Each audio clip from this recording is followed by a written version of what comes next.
Hello and welcome to crypto boom signal again. तो कांडियों ने कांड कर दिया है, एक बार नहीं दो बार किया है और मार्केट को ये नीचे लेके गए हैं। गुड डेटा आने के बावजूद, जो जॉब क्लेमलेस डेटा था उसके गुड आने के बावजूद भी ये मार्केट को नीचे लेके गए हैं, जिसको हम बोलते हैं प्योर मैनिपुलेशन। तो अब क्या है, ये मार्केट नीचे क्यों गई है? क्या कोई बैड न्यूज़ थी मार्केट में? तो इसके लिए मैंने आपको पहले ही बोला था कि जो सितंबर मंथ है वो यूएसए के फाइनेंशियल ईयर का आखिरी महीना होता है। कंपनीज ने प्रॉफिट को बुक करना होता है। सितंबर के शुरू में जो बिटकॉइन था वो 1,18,000 के आसपास था। कल इन्होंने 1,08,000 के ऊपर लाके खड़ा कर दिया। तो कम से कम कुछ कंपनियों ने 10,000 डॉलर पर बिटकॉइन तो कमाए हैं। अगर किसी ने 10 बिटकॉइन भी बेचे होंगे तो उसको 1,00,000 डॉलर का प्रॉफिट हो गया 10 बिटकॉइन के ऊपर। तो मैंने आपको बोला था कि इन्होंने प्रॉफिट को बुक करना होता है। जैसे हम लोग मार्च में प्रॉफिट बुक करते हैं, कई लोग LIC की पॉलिसी कराते हैं ताकि इनकम टैक्स उनको कम करना पड़े, तो इसी तरह से यूएसए की भी जो फर्म्स होती हैं वो अपना प्रॉफिट बुक करती हैं। यही एक रीज़न रहा होगा, क्योंकि अदरवाइज एज सच मार्केट में अभी कोई बैड न्यूज़ नहीं है और अच्छा डेटा आने के बावजूद भी मार्केट नीचे गिरी है। तो इसका मतलब है कि ये प्रॉफिट बुक हुआ है और प्लस मैनिपुलेशन जो एक्सचेंजेस करती हैं लिक्विडेट करने के लिए, ये दो काम इन्होंने किए हैं, क्योंकि इनको पता है कि जो अक्टूबर है और नवंबर है वो आने वाले टाइम में बुलिश मंथ ही होंगे। क्योंकि अक्टूबर अब वो क्या है, अब यूएसए के फाइनेंशियल ईयर का वो पहला महीना होता है। आपने नोट किया होगा कि अक्टूबर नवंबर इतने बुलिश हमेशा क्यों होते हैं, क्योंकि ये यूएसए के फाइनेंशियल ईयर के पहले 2 महीने होते हैं। मैंने यहाँ पे इंडिया में भी देखा है कि जब अप्रैल आता है ना, तो कई लोग पंडितों को बुलाते हैं कि यार हमारा एक नया साल शुरू होने वाला है तो हमने पूजा करवानी है। तो लोग जो फाइनेंशियल ईयर का पहला महीना होता है उसमें पॉजिटिविटी आती है। तो अक्टूबर और नवंबर तो बुलिश होने ही वाले हैं। तो मैंने आपको पिछले 2 वीडियोस में एक ही बात को बार बार बोला था कि सितंबर कांडियों का मंथ है, इन्होंने कांड करना है। इन्होंने वो कांड 2 बार कर दिया। तो इसमें मैंने आपको एक चीज़ ये बोली थी कि पिछली बार जब 2024 में रेट कटा था 17-18 सितंबर के आसपास, उसके बाद BTC EMA 21 वीकली के आसपास रहता है, जो तब थी 60,000, 58,000, 58,000 ऐसे रहा था 7 अक्टूबर तक। तो अब जो हमारी वीकली EMA है वो 1,09,100 के आसपास है, जिसके ऊपर अभी वीडियो बनाते हुए अभी बिटकॉइन 1,09,400 के आसपास चल रहा है। तो वीकली का मतलब ये होता है कि अब हमने मंडे को जो वीकली क्लोजिंग है वहाँ पे हमें बिटकॉइन 1,09,100 के ऊपर चाहिए बुलिश ट्रेंड के लिए। तो पिछले साल जो हिस्ट्री थी, अब कई लोग बोल रहे थे कि यार हिस्ट्री रिपीट नहीं होती, तो अब होगी ना हिस्ट्री रिपीट। पंप में नहीं रिपीट हुई, क्रैश के लिए हिस्ट्री रिपीट होगी। पर जो ऑल्ट कॉइन पंप होते थे जुलाई अगस्त में, उसकी हिस्ट्री नहीं रिपीट हुई, पर क्रैश की हिस्ट्री रिपीट होगी है। इस बार इन्होंने हद से भी हद ज़्यादा कर दी है। लोगों को ये कमाने का मौका इस बार नहीं दे रहे। ये तो मैं इस चीज़ से आपसे सहमत हूँ।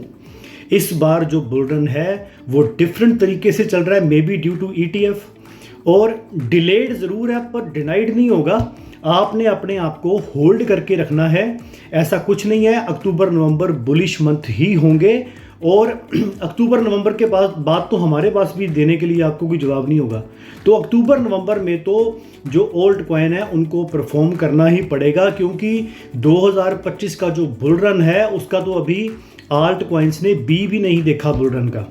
तो वो तो मस्ट है, वो तो होना ही चाहिए, क्योंकि रेट कट चुका है, पैसा छपेगा, गोल्ड ऑल टाइम हाई के ऊपर है, वहाँ से प्रॉफिट बुकिंग होगी। यूएसए के सारे स्टॉक ऑल टाइम हाई पे हैं, वहाँ पे प्रॉफिट बुक होगी। बस क्रिप्टो को ही इन्होंने सप्रेस करके रखा हुआ है, और जो मैनिपुलेशन करनी थी वो भी शायद इन्होंने कर दी है। आने वाले 3-4 दिनों में क्या होगा, थोड़ी बहुत और नीचे कर सकते हैं। थोड़ी सी हिस्ट्री आपको और बता दूं कि लास्ट ईयर में मैंने ये देखा था कि जो बिटकॉइन है वो 21 EMA के आसपास रहता है। कभी 60,000, थोड़ा सा 1-2 हज़ार डॉलर नीचे जाता है, 58,000। पर अगर अभी मैं बात करूं, उसने 50 EMA को टच नहीं किया था। तब 50 EMA थी 55,000 के ऊपर, और बिटकॉइन चल रहा था 60,000, 58,000, 60,000, 58,000, यानी कि उसने 50 EMA को टच नहीं किया रेट कटने के बाद। तो अभी रेट कट चुका है, तो अभी जो 50 EMA है वो 97,000 के ऊपर है। पर क्योंकि उसने पिछली बार टच नहीं किया था और हिस्ट्री अभी क्रैश के हिसाब से तो मैच हो ही रही है, तो अगर 50 EMA पे हम नहीं जाते तो तब पिछली बार क्या हुआ था कि बिटकॉइन 60 से 58 हज़ार ज़रूर गया था एक दो दिनों के लिए। तो यहाँ पे हमारे पास जो डेली की सपोर्ट है वो 1,06,000 है। अगर ये कोई विक लगवा के वहाँ जाते हैं तो जाते हैं, अदरवाइज जो EMA 21 वीकली सपोर्ट है 1,09,100, अगर हमें मंडे को क्लोजिंग उसके ऊपर मिलेगी तो चीज़ें बुलिश हो जाएंगी और चीज़ें अप ट्रेंड में चली जाएंगी। आपको घबराने की ज़रूरत कोई नहीं है। मुझे पता है कि जो पोर्टफोलियो है वो सबका ही डाउन है, आपका नहीं, हमारा सबका भी डाउन है, जितने भी यूट्यूबर हैं सबका ही डाउन है। तो कुछ लोग कहते हैं आप अगर मगर करते हो, अगर ऐसा होगा तो ऐसा हो जाएगा, अगर वैसा होगा तो वैसा हो जाएगा। देखो ऐसा होता है, मेरे को अगर कन्फर्म पता लग जाए कि ला भाई अब अगले हफ्ते में ना पक्का जो बिटकॉइन है वो 1,25,000 जाएगा अगले हफ्ते में, तो मैं तो 10x 20x की लीवरेज खोल के बैठ जाऊंगा। अगर मैं तो फिर एलोन मस्क ना बन जाऊं, फिर मुझे तो यूट्यूब की भी जरूरत नहीं है, मैं तो कोई काम ही ना करूं। फिर अगर मेरे को चीज़ें कन्फर्म पता लग जाएं तो चीज़ों को हमें हिस्ट्री के हिसाब से, एक्सपीरियंस के हिसाब से, और चार्ट क्या कह रहा है, आपकी EMA वीकली, आपका वन डे कैंडल, आपकी आवरली कैंडल क्या कह रही है, उसके हिसाब से आपको डिपिक्ट करके बताना पड़ता है कि आने वाले टाइम में क्या हो सकता है। तो मैंने जैसे आपको बोला था कि जो EMA 21 वीकली है वहाँ पे बिटकॉइन जा सकता है, और वहाँ पे इन्होंने लाके खड़ा कर दिया है। अभी बिटकॉइन 1,09,100 के ऊपर ही चल रहा है। तो अब हमने करना क्या है, अगर मैं पिछली हिस्ट्री देखूं तो 7 अक्टूबर तक ना इन्होंने ऐसे ही किया था, 58,000, 60,000, 62,000, 63,000, 66,000 यहाँ तक गए थे ये, ठीक है। तो अभी ये बिटकॉइन में भी ऐसे ही कर सकते हैं, जैसे 1,9 गए, फिर 1,11 आ गए, फिर हो सकता है 1,7 भी कर दें, तो इस यहाँ तक रह सकता है बिटकॉइन आने वाले हफ्ते में अकॉर्डिंग टू हिस्ट्री। अब हुआ क्या था, पिछले साल अक्टूबर में रेट कटने के बाद बिटकॉइन फिर EMA वीकली 60,000 से $72,000 तक गया था। 20% का पंप दिया था बिटकॉइन ने। अगर हम वही पंप सेम टू सेम लेके चलते हैं तो 1,10,000 में हम 20,000 जोड़ें तो वो 20% जोड़ें, सॉरी, तो वो बनता है 1,32,000। और अगर मैं उस पंप का आधा भी कर दूं तब भी हम 1,22,000 के आसपास तो ज़रूर पहुंच जाएंगे अक्टूबर के महीने में। फिर अक्टूबर में CPI डाटा भी है, PPI डाटा भी है, हालांकि दिवाली भी है, और 29 अक्टूबर को FOMC की मीटिंग भी है, जहां पे रेट कट के चांसेस अभी से वो भी 70-80% के ऊपर चल रहे हैं कि रेट तो कटेगा ही। तो इसलिए आने वाले टाइम में जो चीज़ें हैं वो बुलिश होने वाली हैं। और जो कल इन्होंने मैनिपुलेशन की है, आपने कोई पैनिक सेलिंग नहीं करनी है। अब सिर्फ ये 2 महीने इस मार्केट को आप दे दो, क्योंकि जैसा मैंने आपको पहले बोला कि अक्टूबर नवंबर में अगर मार्केट नहीं बढ़ती फिर तो मेरे पास भी आपको देने के लिए कोई जवाब नहीं है।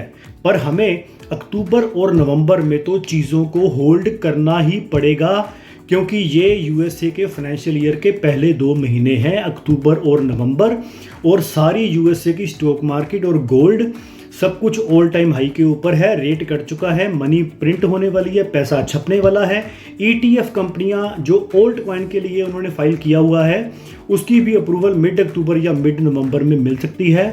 तो जब मोमेंटम शुरू होगा तो आपको पता भी नहीं चलेगा कि आपके कॉइन कहाँ पे गए। तो आपने करना क्या है, आपने सिंपली अपने कॉइन्स को होल्ड करना है। अब मैं अगली अपडेट में आपके साथ बात करूंगा कि जो बिटकॉइन है, अब ये देखते हैं कि जो उसकी वीकली क्लोजिंग है मंडे को सुबह 5:30 बजे वो कहाँ पे होगी। और जाते जाते एक बात और, आज हम फ्राइडे पे खड़े हैं तो हम संडे को लाइव भी करेंगे 1 से लेके 2 के बीच में, अभी आपको पहले ही बता रहा हूँ, तो आप अपनी तैयारी कर लेना। हम वहाँ पे मार्केट का पूरा फुल जायज़ा लेंगे और कोई घबराने की ज़रूरत नहीं है। सब कुछ अगर क्रिप्टो को छोड़ दें तो गोल्ड, USA स्टॉक मार्केट सब ऑल टाइम हाई के ऊपर है। प्रॉफिट वहाँ से बुक होगा और सारा क्रिप्टो में ही आएगा।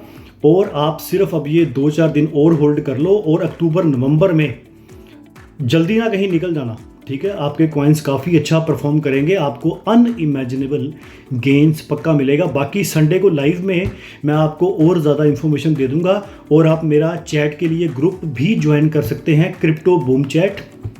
उसका जो लिंक है वो बायो में दिया हुआ है।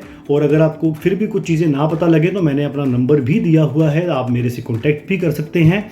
किसी भी तरह की अपडेट है वो आप मेरे से ले सकते हैं। बाकी मिलते हैं संडे को लाइव 1 बजे से लेके 2 बजे के बीच में सुबह उठना, नाश्ता करना, चाय पीना, फिर हम बैठते हैं 1 से 2 के बीच में। तब तक के लिए thank you very much. Bomb bomb.